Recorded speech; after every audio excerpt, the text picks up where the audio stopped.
Good evening from Winnipeg, Canada. Dear audience and ladies and gentlemen, it's an auspicious moment for all of us to gather here to sign a memorandum of understanding between Center for Development, Innovation and Practices in Bangladesh and Conflict and Resilience Research Institute, Canada, located in Winnipeg, Manitoba. This is auspicious because this is how we would like to work with our counterpart in Bangladesh in some of the development projects that we can conceive jointly, and we can also contribute towards development of humanities at large. Before I proceed, as a tradition, let me do the treaty recognition. Conflict and Resilience Research Institute, Canada is located on the original lands of Anishinaabe, Cree, Oji, Cree, Dakota, and Dene peoples, and on the homelands of Métis Nation. We all are promise-bound to work in the spirit of truth and reconciliation. And we also would like to express our wholehearted support for the Indigenous communities of Canada. Having said so, dear audience, let me briefly describe what we intend to achieve together. Conflict and Resilience Research Institute Canada, as you know, is a research and advocacy think tank based in Winnipeg. Our main mandate is to study, research conflict and conflict issues, and find out and suggest and advocate for peaceful transformation of conflict. So local and global conflict issues come in varieties of forms, as all of we might agree. And there are no the way of resolving interpersonal, intergroup, and even interstate conflicts. As we embark in 2023, we have inherited a global war happening right in the center of Europe between Russia and Ukraine and rest of the others. And also we are heading for a number of climate issues and issues with regards to economy as a whole. Not only in the West, but we also see global rise of inflation, especially in Western countries. That includes my country, Canada. We are also navigating a very tough situation economically.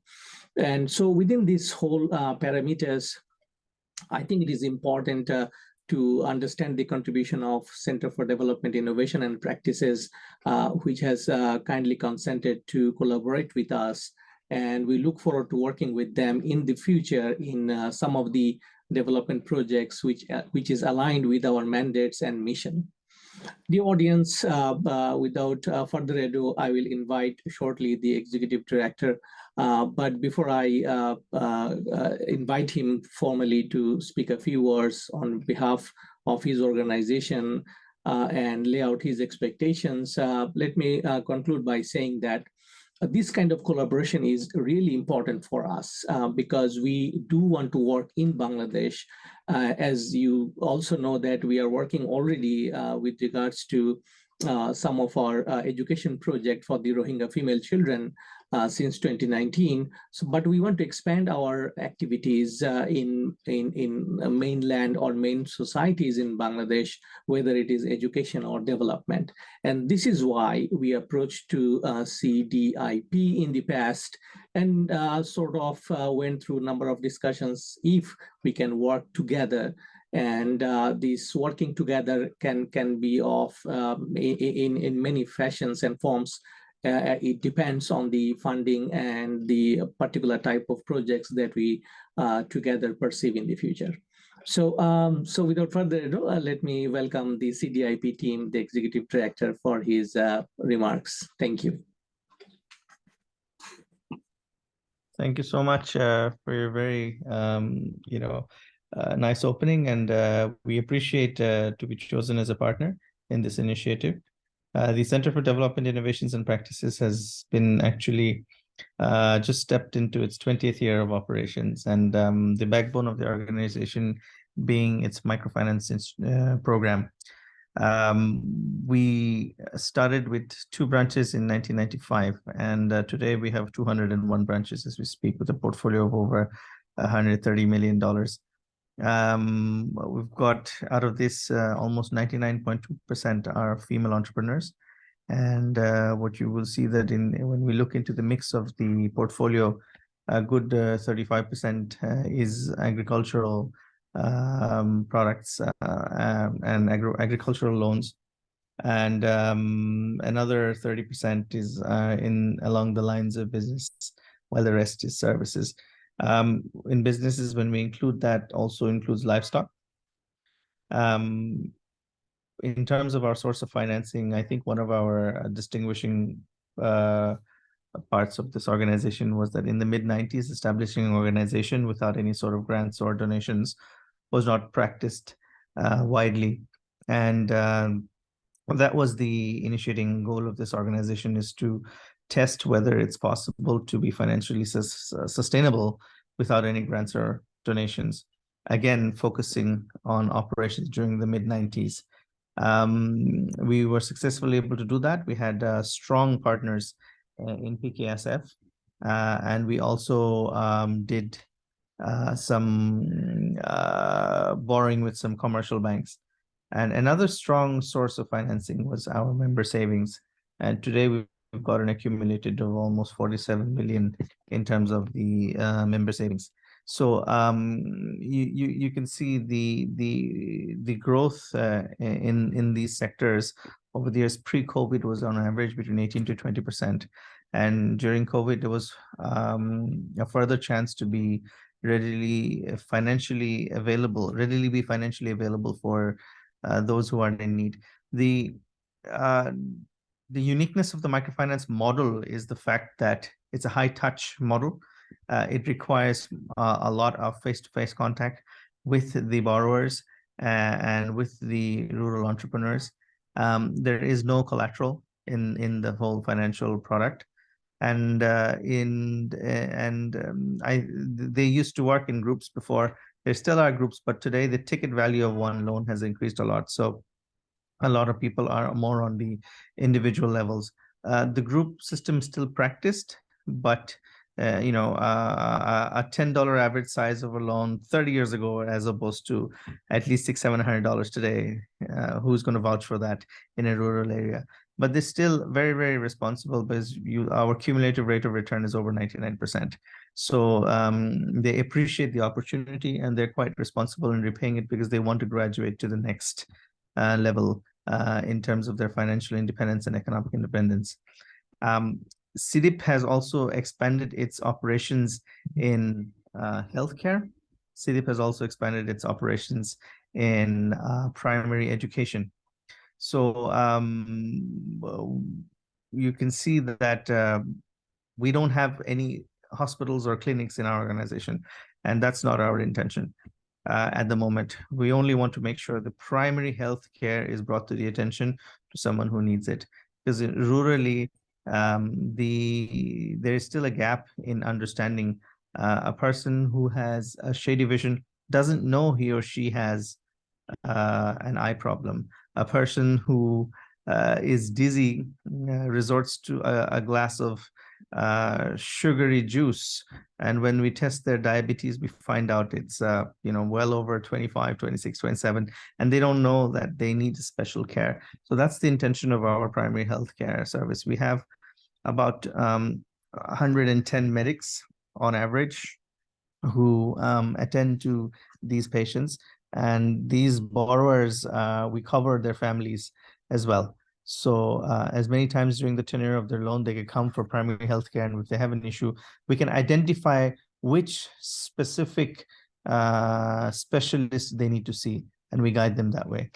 The primary education is also very much focused on ensuring that the children are going to be continuing their primary school, and then once they've done that, they can carry on to elementary and higher school in the future, because the root issue is at primary levels.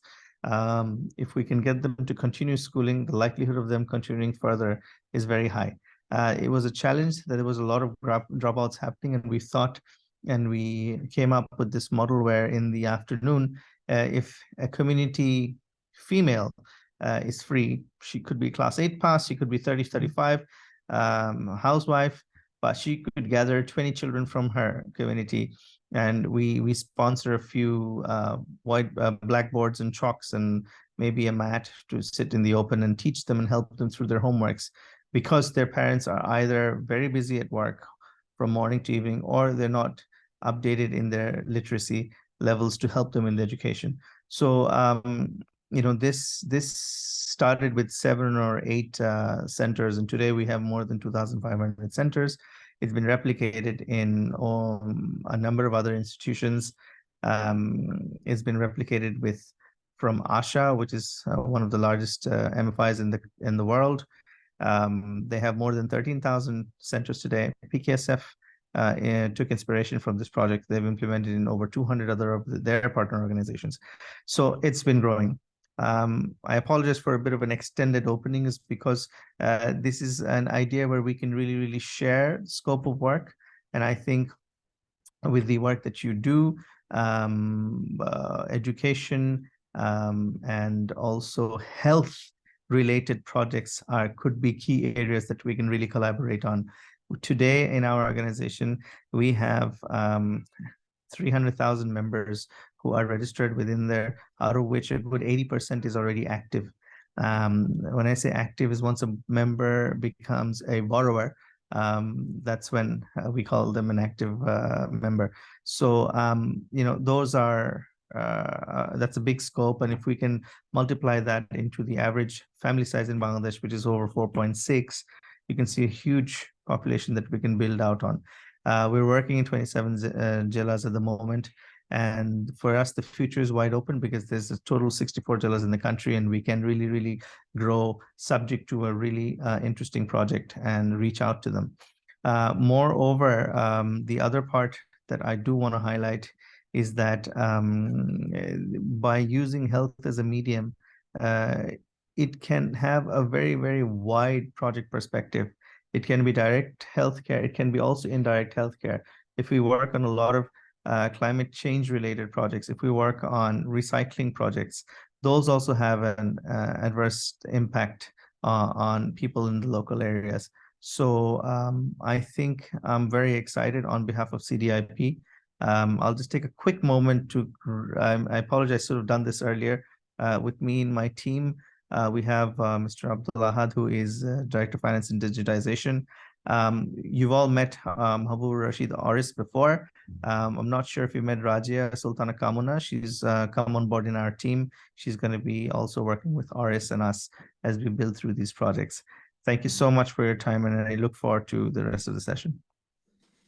Thank you, Mr. Miftah. I think it's really wonderful to understand the scope of work that CDIP is currently undertaking.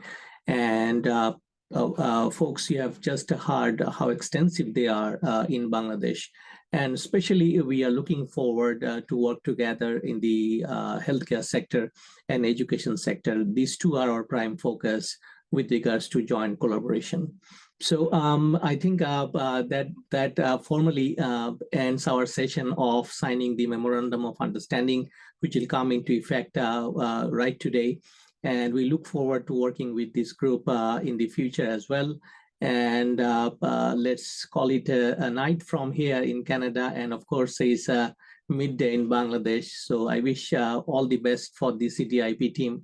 Thank you, Mr. Oris, Rajia Sultana, and Mr. Miftah, of course, as a leader, and the gentleman, we are Deputy Finance. I think I forgot your name. I'm sorry, sir. But it's great to talk to you, and having this signed, hopefully we'll meet each other again in person and visit some of your projects when in Bangladesh. Thank you once again. Take care. Bye bye. Great. Thank you so